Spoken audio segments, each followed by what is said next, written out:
We all remember the horrors of the Star Wars Christmas Holiday Special. Wookiee gooning to virtual reality ASMR porn. Oh, we are excited, aren't we? However, it's not the only horrible Christmas special from our youth.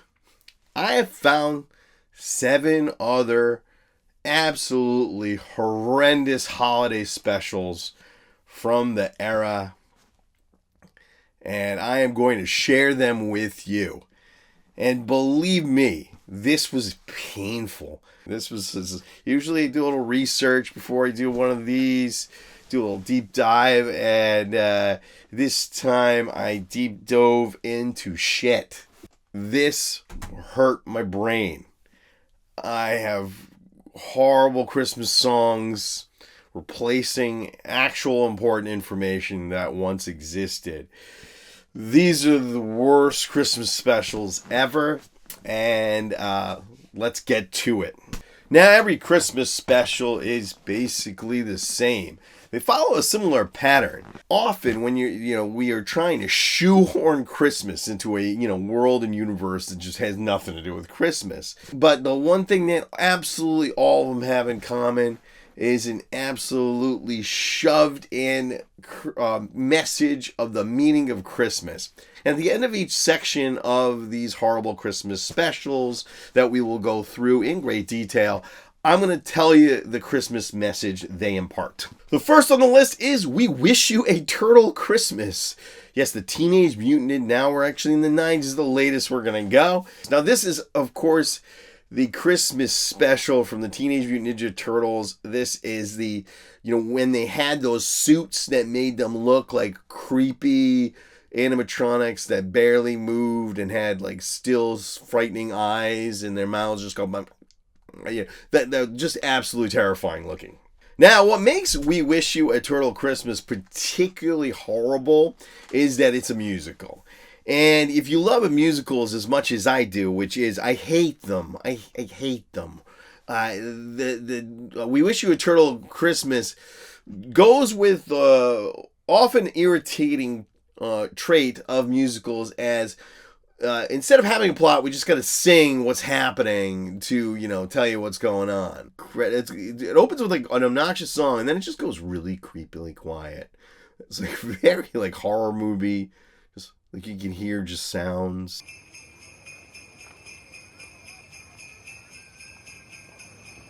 It's just very uncomfortable. It makes you uncomfortable. Now the plot, if you can call it that, actually involves the turtles are hanging out, they're chilling in their sewer with children. For some reason, they're just random children. People allowing their children to go into the sewer and hang out with some teenage turtles. And the turtles discover that none of them have bought a present for Splinter. So they go out and they get a present for Splinter. And that's basically the plot, which, of course, they have to sing every 15 seconds to remind you of.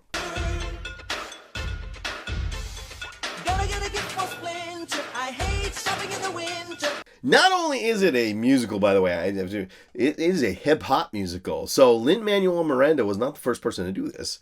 It was the Teenage Mutant Ninja Turtles in this Craptacular special.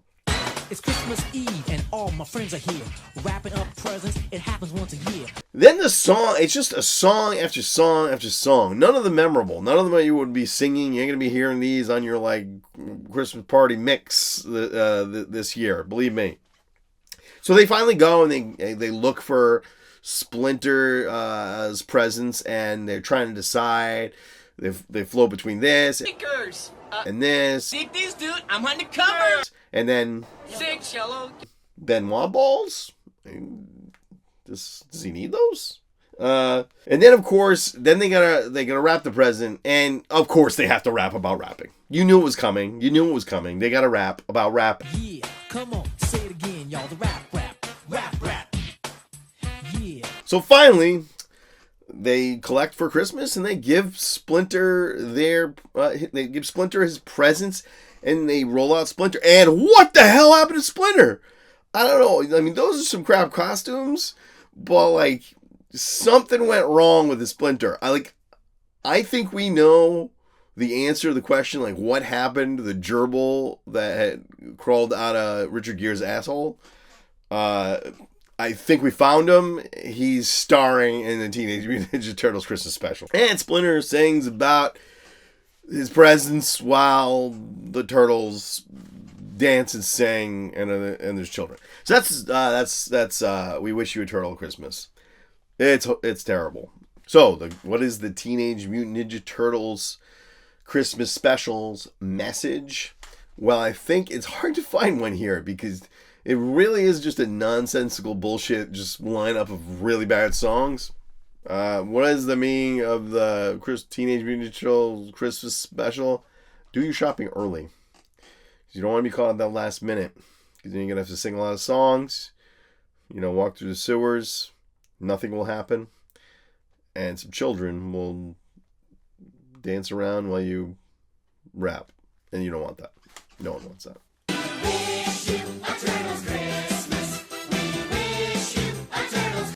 Next in line, we have our boy He-Man and his sister She-Ra Christmas. Because you needed a He-Man Christmas.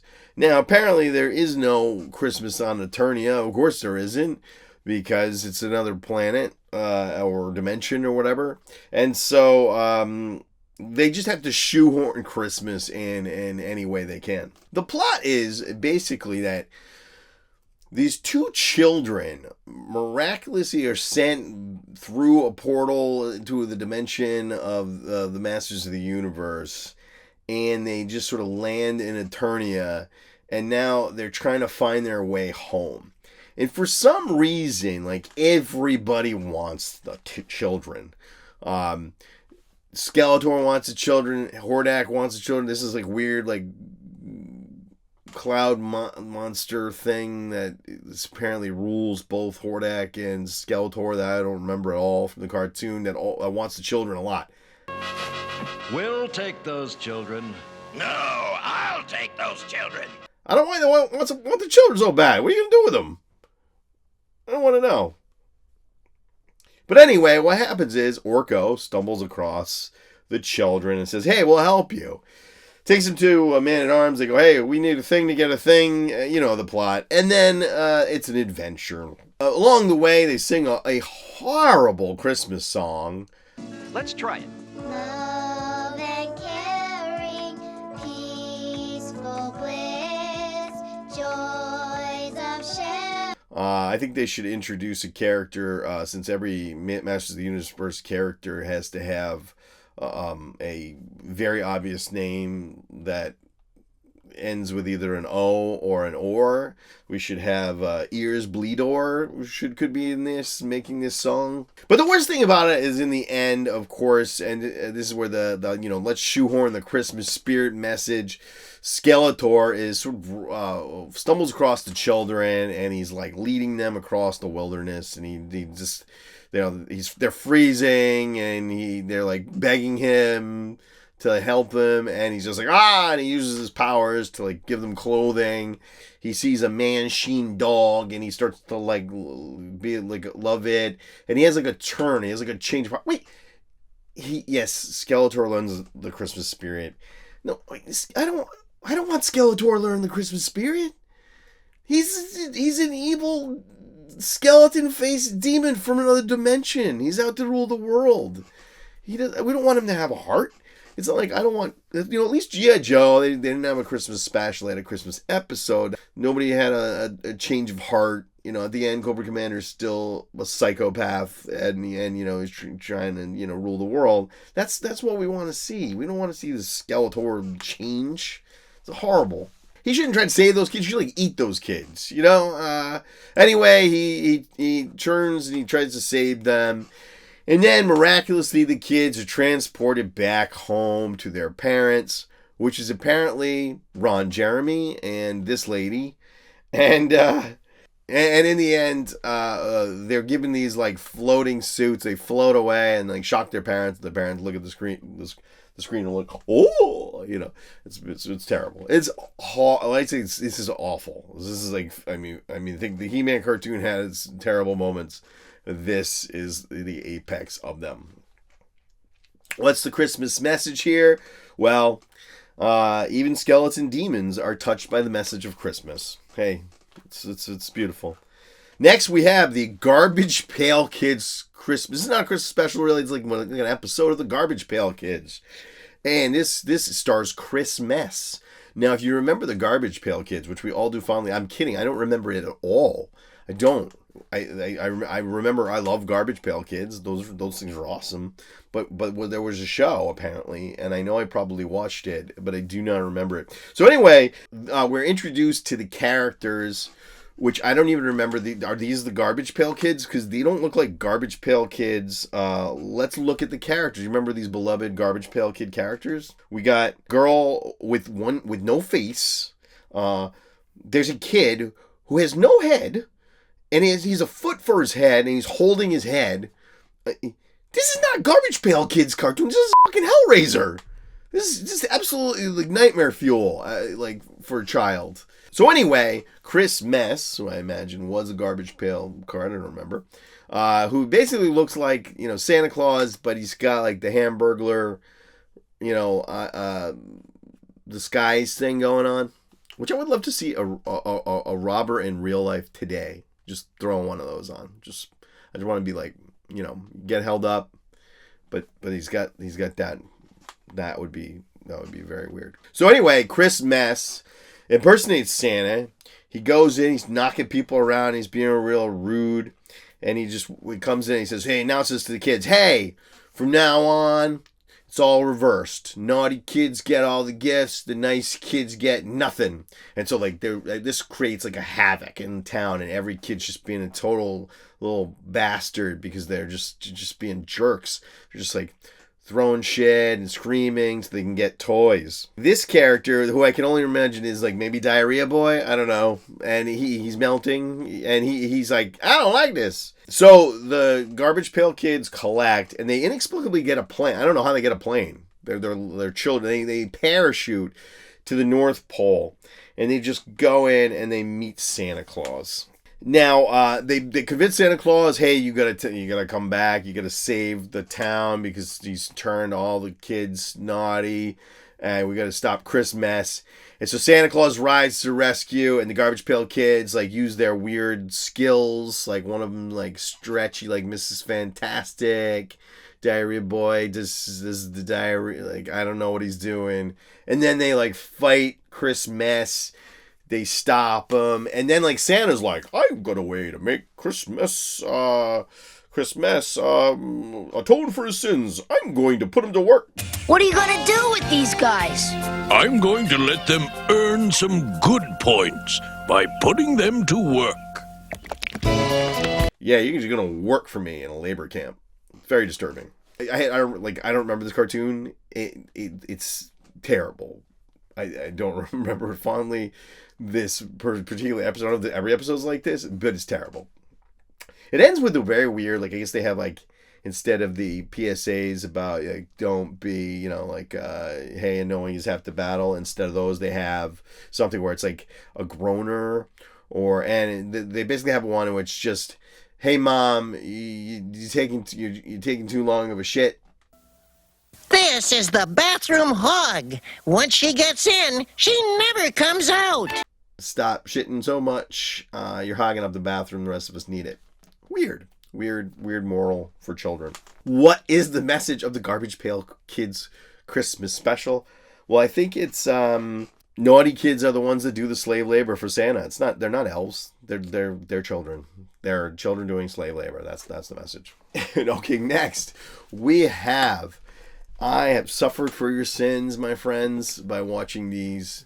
This was the most brain dead several hours of my life, but I watched the Punky Brewster Christmas Special. This is not a Punky Brewster Christmas. This is Punky Brewster the animation, and this one is called Christmas in July. Now we all remember Punky Brewster, the TV show, which was basically about a girl. As far as I can remember, there was nothing to it other than she's a girl who looked like she was dressed by a blind person, and she is, and she has like, she's adopted by an old fart. That's the concept, right? That's Punky Brewster.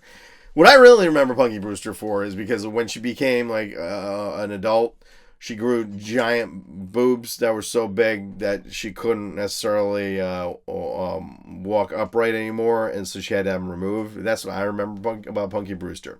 But anyway, apparently there was also an animated series, which I'm sure I watched too, but I don't remember. The concept of the animated series is so they give her like this friend who's like a magical rodent that has superpowers and talks, and I swear to God, I can't believe I haven't heard this anywhere else, but somebody must be talking about this somewhere. This rodent talks exactly like Jar Jar Binks. Listen to this.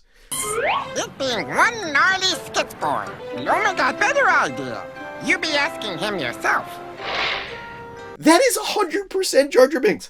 And he's irritating like Jar Jar Binks. Like, he says stupid stuff. He's just a moron. So basically what happens is, and Punky really wants this skateboard. So she's like, hey, magical rodent, can you tell me if I'm going to get the skateboard for Christmas? Which is like, this is July. Nobody's thinking about Christmas. And the rodent is like, oh yeah, I can use my magic and transport us into time and space. And we'll go to the North Pole, meet Santa.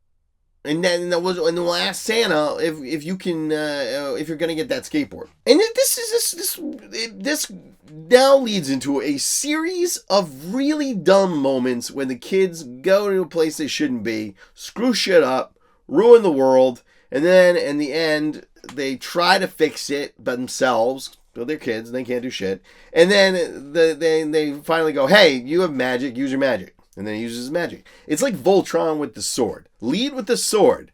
You got a sword that can cut through a giant robot in 2 minutes. Why are you doing all the other stuff? It's the same thing. Just ask the dumb rodent to use his stupid magic. That's all you got to do. Episode over. But anyway, for instance, the whole premise of this thing is that she wants to go and find out if she's going to get a skateboard. And so she gets this rodent, can actually transport her through space and time. Well, couldn't he just like give her a skateboard? Episode over. But no, he does not. And unfortunately, we have to sit through a lot of really stupid Punky Brewster moments. So finally, they go to the North Pole, in which they meet this really creepy looking elf that disturbs me a bit, bothers me. And then they start messing with Santa's stuff. They blow it up. They ruin Christmas. And then they destroy... Apparently Santa has like a weather dominator because they hit a button and all of a sudden it's Christmas all around the world and they've screwed up the weather of the whole world. Okay, and then so they they fly to go find Santa. They use their superpowers to go get Santa. He's on a beach having a vacay. He's drinking his margaritas. He doesn't want to bother with the shit. Leave him alone. They say Santa, and he uses magic, and everything's better. So in other words, yeah, magic. You have magic. There are no problems anymore for you. Just use the magic. And but no, nobody thinks like that. So what is the message of this lovely Christmas specials? Don't ask what you're gonna get for Christmas in July. Just like wait, you're a pain in the ass, and Henry should put you up for adoption. Next, the horrors of Christmas have led me to watch the Cabbage Patch Kids special, and this one was a really rough one. This one's rough. I was not a fan of Cabbage Patch Kids. I was a little boy at the time Cabbage Patch Kids came out, and it was like a thing. Boys, we used to like walk it around because girls would have them with them all the time. They had like little punchy bold faces, like they're little babies with punchable faces. And so we used to go like, I just remember like being in the class, just like a little girl would have it on her desk, and you just go by and like give it a punch, just like really, just to be a dick. But anyway, it's ironic the Cabbage Patch Kids had a special. I think they also had a special when those parents like beat each other and trampled each other to get a Cabbage Patch Kid. That was the real Christmas special of the Cabbage Patch Kids special.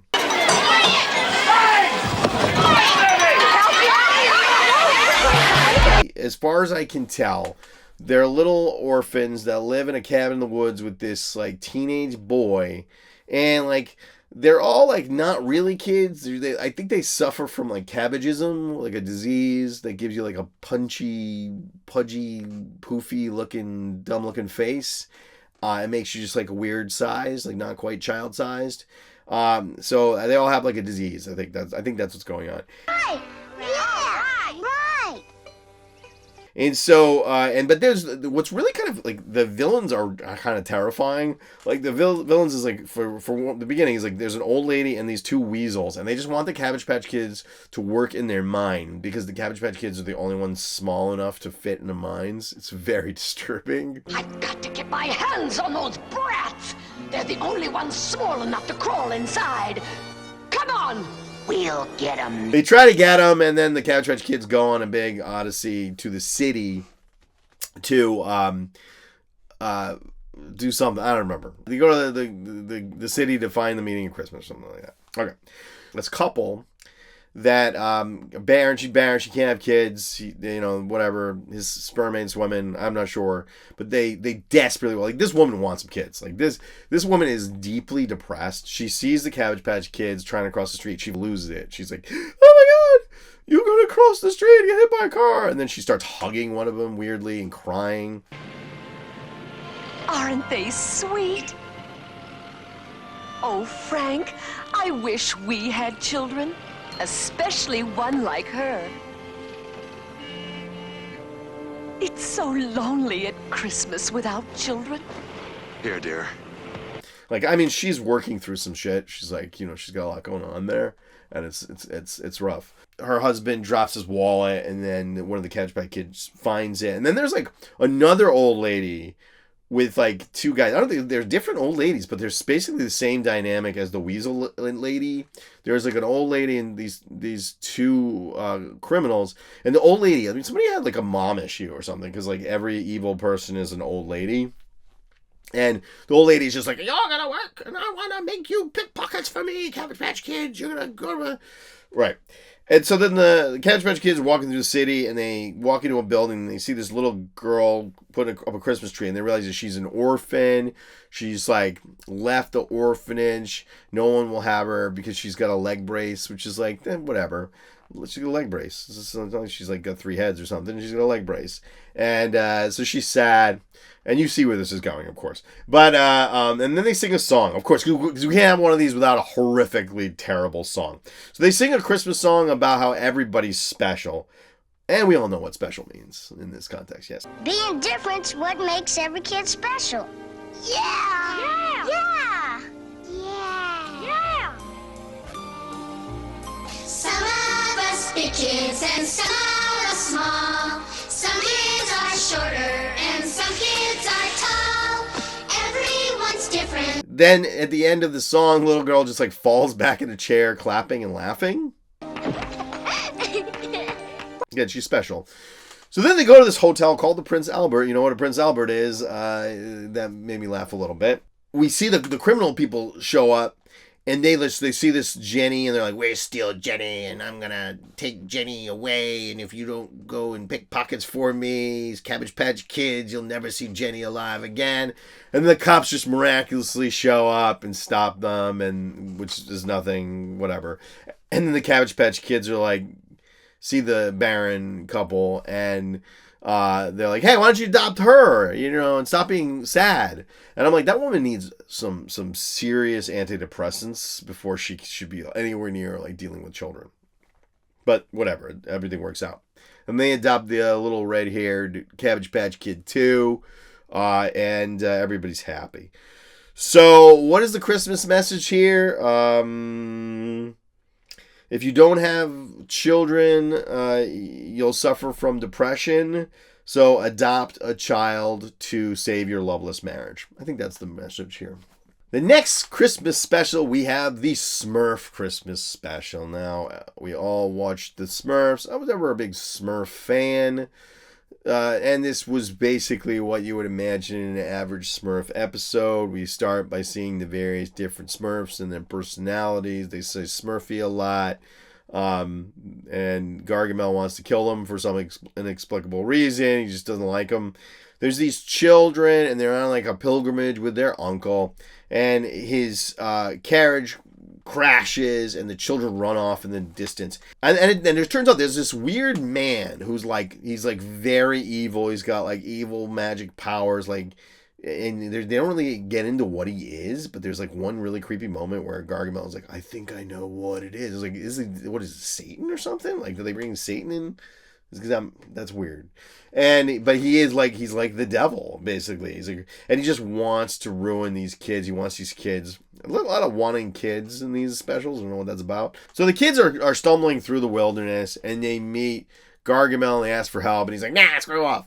So then they meet Papa Smurf, and they think he's Santa Claus, which is awesome, because they're like, hey, you're Santa Claus, right? What, because he wears a hat? He's 3 inches tall, and he's obviously some magical creature. They're not fazed by the fact there's a talking 3-inch tall thing right in front of them. It's Santa Claus! I hope so! But anyway, Papa Smurf rescues the kids, and we go on this odyssey while this creepy magic Satan dude is just trying to get the kids. He finally gets the kids, and the Smurfs are there, and he's using his powers, and he conjures up like a satanic fire pit. He's going to kill everything. And of course, we can't get away without having a horrible Christmas song in this. Like, listen to this. This is just an ear bleed, if you ever heard one. Goodness makes the badness go away. Goodness makes you happy every day. Louder! Badness cannot start if there's goodness in your heart. And Papa Smurf is just like, oh, all we gotta do is sing. The goodness makes the badness go away. So they all sing. He makes Gargamel sing. And then the guy just like fades out like Freddy Krueger at the end of Nightmare on Elm Street. That's it. That's basically it. That's it. It's terrible. So what is the Christmas message? If you ever get kidnapped as a child, just sing and everything will be better. If only the girl from The Room had done that. Okay, next in line we have the Alf Christmas Special. And I mean, if you remember, of course, Alf, for those of you who don't remember Alf was an alien that lived with a family. And Alf is like a reminder that they are eating the cats, they're eating the dogs. They're eating the cats, they're eating the pets.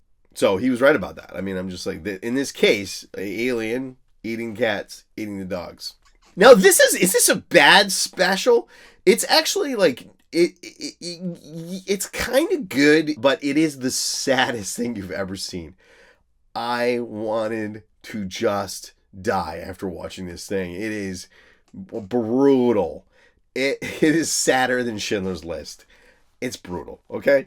So anyway, the whole idea is that first, Alf's family goes away to a cabin in the woods where the dad, who's a mad dick, I don't remember him, was he a dick in every episode? He was a massive dickhead in this episode.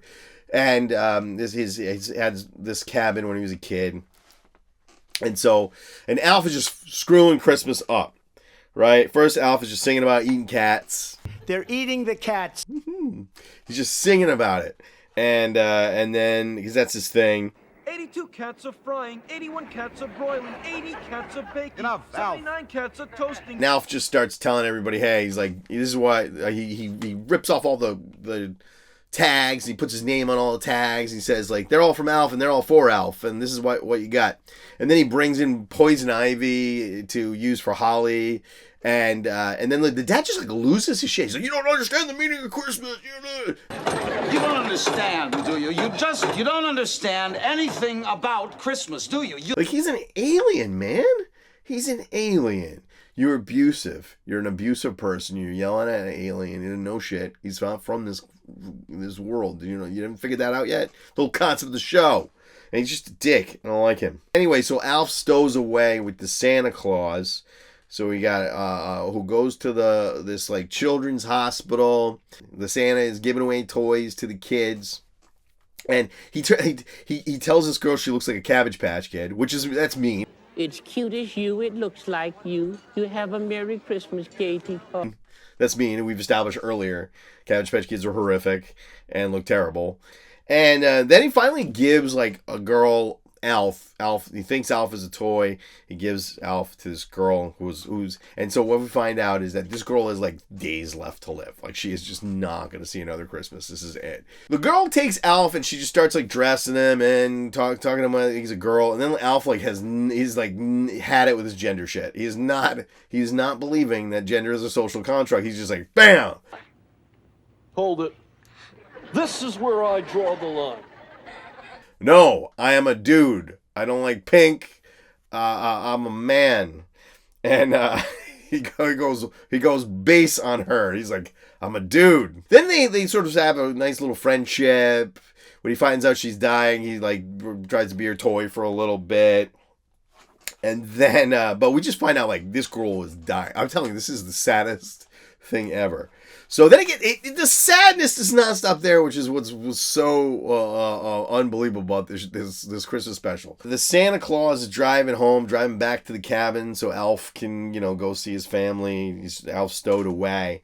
And the Santa just pulls over a bridge and he's just like, I'm done. I'm going to jump off this bridge. I'm going to die. And so he's about to commit suicide. I'm like, damn, man.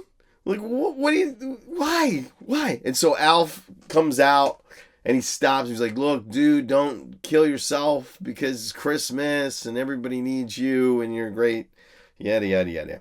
I told you, this is sadder than Schindler's List. It's horrendous. So, and then basically that's it. Alf returns. Christmas is saved. I want to kill myself because of how sad I am now. And the message, what is the Christmas message of the Alf Christmas Special? Christmas is the most depressing time of the year for a lot of people. There's more suicide at Christmas than any time of year. Is a statistic that someone told me once that I'm sure is still true. I'm not gonna Google it. Just probably true.